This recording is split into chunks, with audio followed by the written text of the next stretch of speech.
Fashion Talk. Talon pour moi, basket pour les filles. Les couturiers, ils doivent lire Proust et draper des taffetas. Fashion Talk. Alors j'ai tout changé, maintenant je vois tout. Coming from countryside and going to city.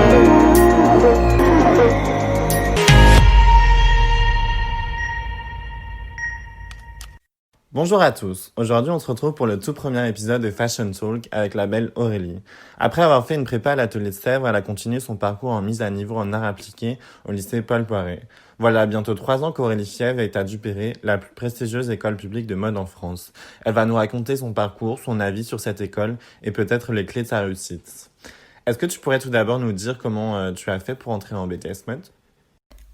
Donc en fait j'ai passé le concours pour entrer en BTS Mode quand j'étais en MANA à Paul Poiret. Et il fallait envoyer des planches, donc quelques planches, je sais plus exactement combien. Donc c'était un book en fait. Donc les bulletins, une lettre de motivation qui est très importante. Et après, donc on était présélectionnés pour avoir un entretien de 10 minutes avec un jury de professeurs.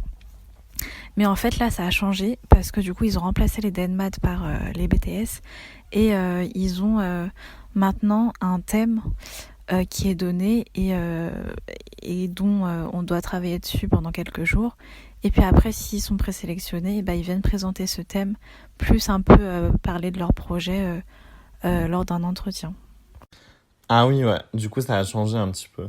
Et est-ce que tu pourrais nous dire comment s'est passée ta rentrée à Duperré, si tu avais des appréhensions par rapport aux gens ou par rapport à l'école, tout simplement ? Ma rentrée à Duperré s'est super bien passée. Et c'est sûr qu'au début, j'avais quand même beaucoup d'appréhension de savoir qui allait être avec moi, quelles allaient être les personnalités, si on allait bien s'entendre. Mais au final, ça s'est très bien déroulé. Donc on est 48, enfin on était une promotion de 48, donc 2 classes de 24 élèves. Donc on n'est pas tant que ça. Et en fait, ils construisent les classes de sorte qu'il y ait des univers différents. Qu'en fait, il n'y a pas un élève qui se ressemble ou qui a la même envie. Donc ça fait que la classe, elle est très diverse. Et c'est ça qui est vraiment bien. Quelles sont les matières que tu as eues pendant les 2 ans de BTS ? Alors en BTS, j'ai eu en fait une journée de labo de création, donc de créa, où c'est vraiment la journée mode. J'ai aussi une matinée ou une après-midi où c'était technique, donc tout ce qui est patronage, couture. J'avais aussi une après-midi où c'était textile, donc plus comment voir la matière textile en fait, comment l'appréhender, comment la travailler. Et j'ai eu culture design, donc histoire de la mode, de l'art en général, mais plus basé sur la mode quand même. J'ai eu quoi d'autre ? On a encore les matières générales, donc on avait physique, on n'a plus de maths par contre. On avait physique, anglais, philosophie et lettres. Et voilà, il me semble que c'est tout. On avait aussi communication de mode, infographie et une journée où c'était expression plastique. Ah oui, du coup, les personnes qui pensent que les matières générales sont terminées, c'est raté. Et qu'as-tu appris en sortant de ce BTS sur toi et en connaissances en général ? En sortant de ce BTS, ce que j'ai vraiment appris, c'était à voir comment se construisait une collection. Donc, parce que pour avoir notre diplôme, on a dû faire une collection. Donc de la recherche d'inspiration à la finalisation de prototypes, avec toutes les contraintes qui ont été engendrées. On a dû faire... en fait, c'est comme si un peu on montait notre propre marque. Donc on a dû faire un peu une analyse des clients. Donc on a un dossier économie marketing qu'on doit faire aussi, un dossier technique. Mais ça, c'est avec l'aide de professeurs. Et donc c'était vraiment très enrichissant de faire tout ça en 1 an. Ce qui est bien aussi avec Duperré, c'est qu'ils ne mettent pas de côté l'art plastique, parce que de toute façon on avait donc un projet personnel, on avait un oral à la fin de l'année, et en fait ce projet personnel on devait le construire à côté de la collection qu'on devait déjà faire. Et en fait c'est beaucoup plus beaux-arts, donc c'est pas du tout centré sur la technique, on n'était pas obligé de faire un projet en relation avec la collection. Et donc, moi personnellement, ça m'a fait du bien parce que ça m'a montré que je voulais pas faire que du vêtement en fait.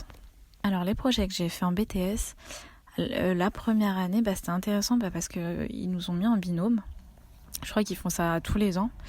Donc c'est vraiment travailler en équipe, être d'accord, communiquer, qui est mis en avant en fait la première année. Et du coup, on a un projet qui dure un semestre. Et là, c'était... Alors, qu'est-ce que c'était déjà ? C'était double jeu virtuel. Donc, on devait créer un avatar de notre binôme.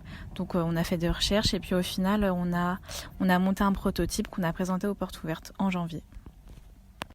Ensuite, en première année, la deuxième partie, on a eu un autre thème. Et en BTS, toute une année, on a travaillé sur notre collection. Et en fait, on choisit le thème de notre collection et puis on l'a construit petit à petit. Moi, mon thème, c'était la construction de ma propre mémoire du Cambodge. Et c'est sûr que c'est un thème qui me tenait à cœur et je savais que si j'entrais à Duperré, j'allais faire ma collection sur ça. Et en fait, là, je suis en DSA et je continue encore à parler de ce même thème, mais je travaille des notions qui sont différentes. L'école Duperré est très connue et souvent on a tendance à dire que chaque école a son propre style, entre guillemets. Est-ce que tu penses qu'il y a un esprit Duperré ? Alors, est-ce qu'il y a un esprit Duperré ? C'est une question qui est quand même assez compliquée. Mais de premier abord, je dirais oui, parce que des fois on voit une image et on se dit c'est quand même bien le style Duperré. Mais d'un autre côté, il y a tellement d'univers qui sont variés que je peux pas dire que tout le monde a le même état d'esprit.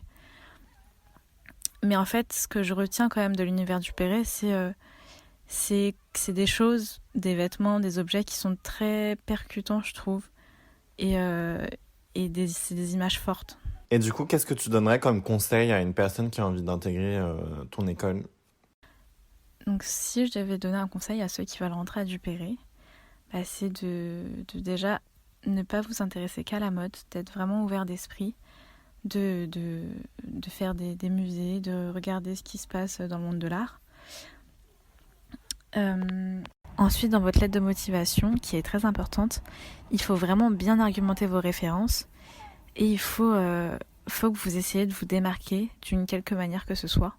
Donc par exemple, si vous avez eu un déclic, faut le mettre. Si vous avez eu une histoire intéressante qui a fait que ça a enrichi votre cheminement personnel vis-à-vis de l'art ou de la mode, faut le mettre. Ou sinon par votre style d'écriture.